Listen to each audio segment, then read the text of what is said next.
Good morning, welcome back to the Knit Guru, and this is Socktober. I've been making summer socks. This is not summer, but I've been using Hobbii Summer Sock yarn, which is a cotton sock yarn, to make socks. Both of these patterns are going to be listed down below, but this is the more interesting one. It's a fold over Picot hem ankle sock, and it should fit out of one ball of yarn. There's only going to be one size. There might be two sizes. Either way, it's a woman's sock. We're not going to have men's sock, man sizes out of the summer sock yarn unless you want to buy more than one ball of the yarn. One ball of the summer sock yarn will make either the short sock or the ankle sock, and you won't have a lot of leftover yarn. What I've done with the leftover cotton yarn from this is to make the reusable face wipes, and I will link the pattern for that down below. But out of this one I got one wipe, and out of this one I got two. So we're not talking there's a lot of yarn going on, but there is enough yarn that if you wanted to work out and line up your color matches, you can. But I don't think it matters, because as you'll see with the stripes, the way the pattern goes and the way the yarn goes, the stripes aren't even anyway. So without further ado, let's have a look at the tutorial. The tutorial for this is only going to be for this hem here. Everything else is going to be linked in the pattern down below, so that if you need to know how to do the heel turn, or if you need to know how to do the Kitchener bind off, all of those things are going to be linked in the written pattern down below. So do not fret if you've never made socks before. This one is easier than this one, but neither of them I would consider to be difficult. There's no color changing because it's a color changing yarn. All right, I will catch you in the video down below, and otherwise I will see you next week. Bye. Hi, I'm Juanita and welcome back to the Knit Guru. Today we're talking summer socks. This here is still summer, even if the clouds belie what's really going on. It is hot.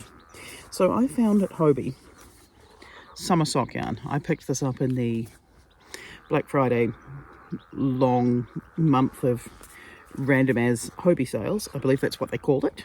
Don't quote me. I picked up this ball here, which was called something like Sandy Shores, and this ball here, which is called something like Watermelon. Now what this yarn is rather than being a wool based yarn, this is a summer weight yarn. So what we've got is 58% cotton, 38% polyamide and 4% polyester. I have no idea how this is going to go. Now it is quite soft. It does feel like a sock that one would wear in summer. The bit that gets me most is that it recommends a 2.5mm needle.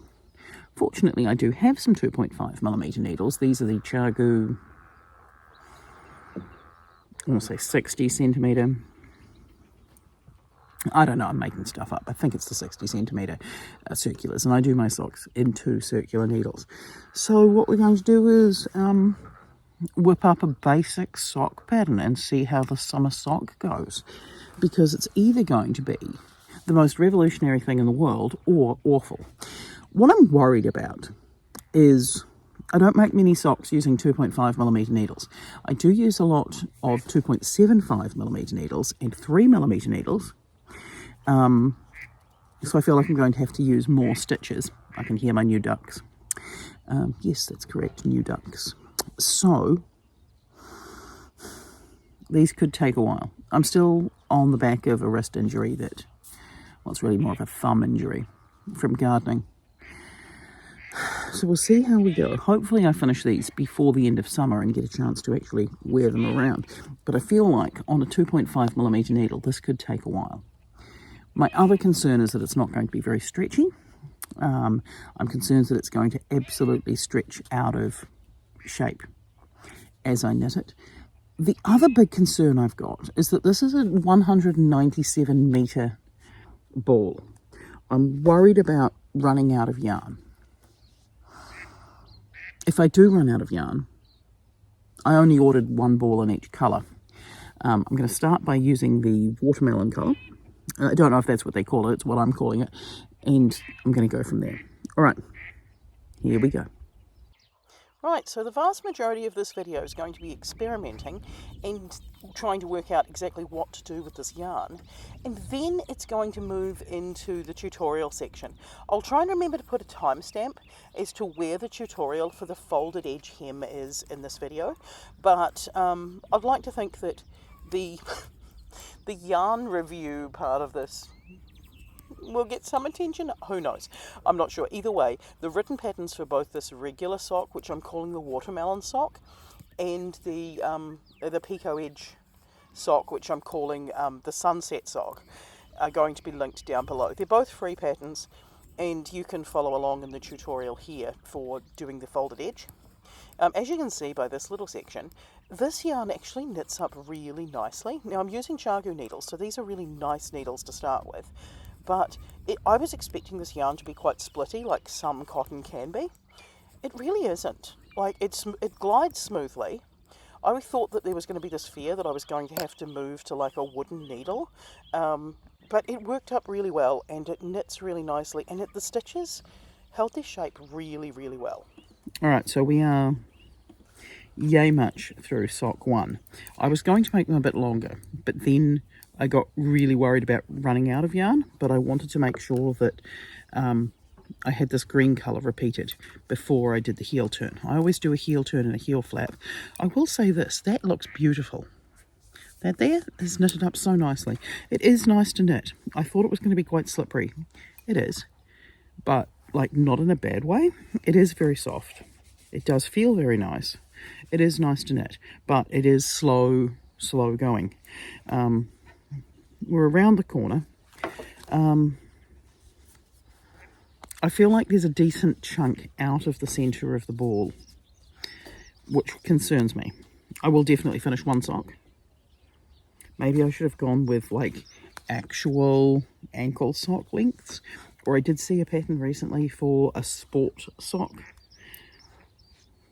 / sneaker liner, and maybe I should have gone with that rather than just going through like I would normally knit a sock. But if I don't go through like I would normally knit a sock, I'm probably just not going to do it properly.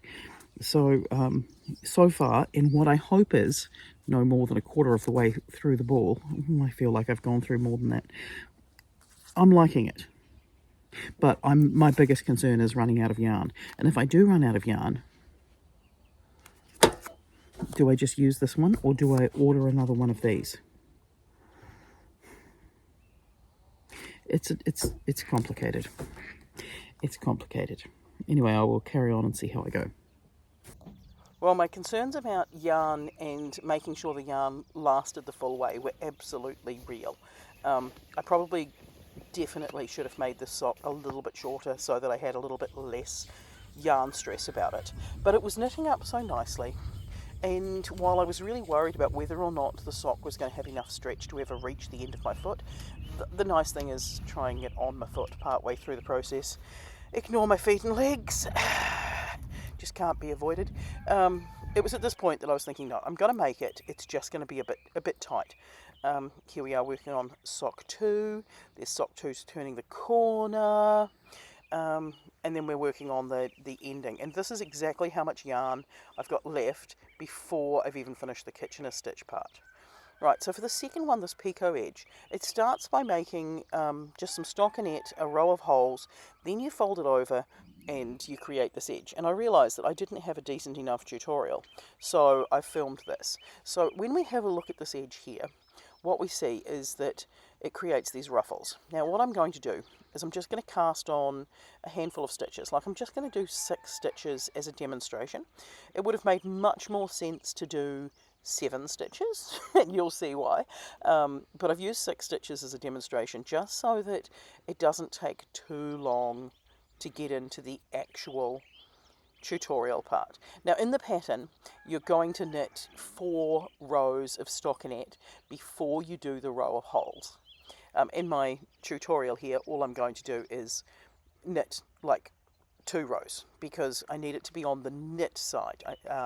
Whereas in the sock, everything's a row of knitting, so you can have as many rows as you like. However, there's 4 rows of stockinette, which knitting in the round is just rows of knit, but because I'm doing my demonstration on a 6 stitches knit flat, it's just going to be 1 row of knit and 1 row of purl, just so that we can set it up and you can see what we're looking at here.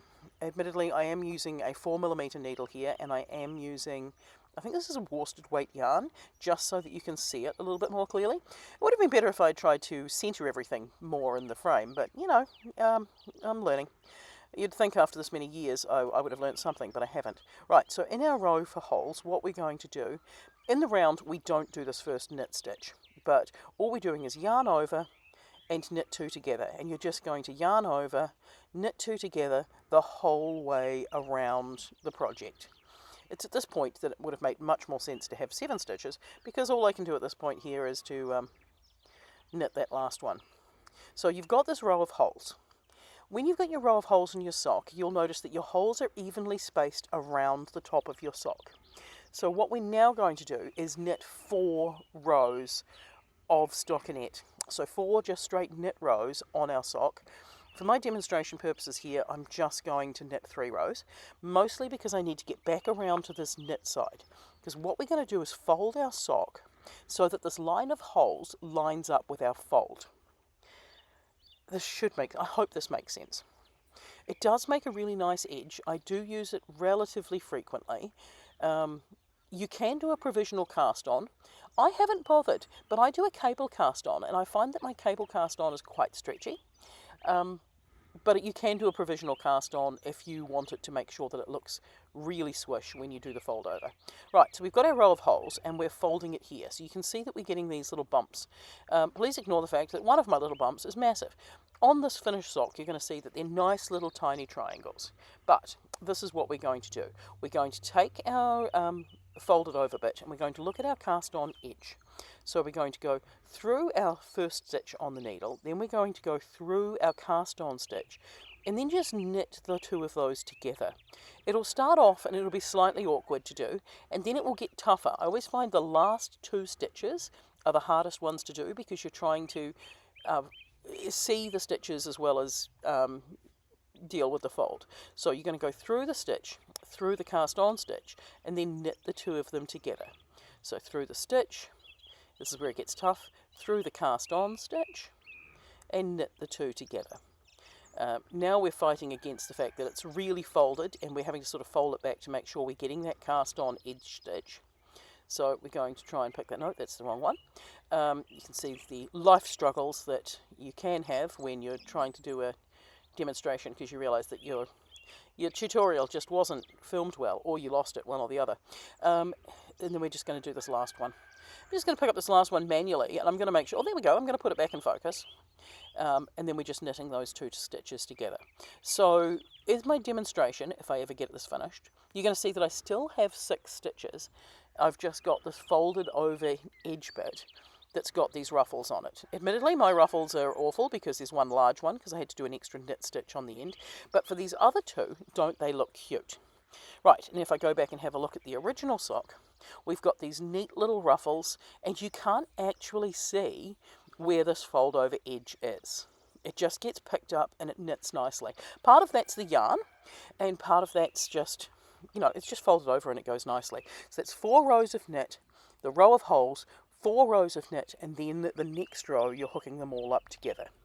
Now this sock is a little bit shorter because we've sacrificed quite a few rows at the start for our row of little wobbles at the top, the Picot bind on. And we're also just making sure that I have the yarn left over because I was really worried about the amount of yarn I had left over on the first one because it did just make exactly 1 small face wipe. I'll try and remember to link the reusable face wipe pattern to this as well in case you're using the same yarn. But this yarn was beautiful. Like, it just knitted up so nicely. It was soft. It was easy to take. See, here I am at the river. I bumped into my mother-in-law's sister at the river that day. And it was just a beautiful yarn to work with. Particularly in summer where it didn't get too hot to be holding. It wasn't something that was too big. It didn't get sort of sweaty on my hands as I was working on it. And then here we are working on the very last bit. Right, as it appears that I've lost the ending to this video, because of course I have. This is the problem with Socktober when I start filming my sock videos all through the year. These are how my socks have held up over the last 9 months. Admittedly, I haven't really worn them in winter, but they've held up really well, much better than anticipated. So if you would like to make one of these pairs of socks, or both, the pattern's going to be linked down below. Again, I do say this sock is a much easier sock than this one, based solely on the Picot edge, but not challenging. Not too challenging. There's a tutorial part, which I also lost and have just refilmed. So of course we have. Anyway, YouTube thinks that you'd like this video up here. The rest of my Socktober videos, which go back to like 2020, I want to say 2021, but they're sporadic for the first couple of years. You can watch this playlist down here. Otherwise, if you want to stick around and see what else we get up to, subscribe up here in the corner, and I will catch you next week. Bye.